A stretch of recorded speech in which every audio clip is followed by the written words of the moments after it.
Hello दोस्तों, आ रहा है केसरी लाल का न्यू सॉन्ग हल्का हल्का डाले। हाँ भाई, न्यू सॉन्ग जो पाखी हिगड़े के साथ में आ रहा है वो अगले साल रिलीज होने वाला था, नहीं हुआ, वो इस साल रिलीज होना है।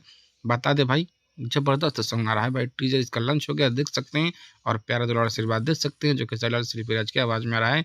चलिए बता दे भाई, जबरदस्त सॉन्ग होने वाला है भाई। गाना तो बहुत बेहतरीन है, सुनने के बाद लग रहा है कि हाँ भाई गाना जबरदस्त रखा। हाँ बता दे भाई, खेसारी लाल का और नया पोस्टर इस साल का भी रिलीज हो गया है रानी एक्टर के साथ। आप देख सकते हैं भाई, कौन से कंपनी से आया है, किस डेट को आएगा, मेंशन नहीं हुआ है, लेकिन बहुत जल्द आ रहा है भाई, आपको देखने को मिलेगा।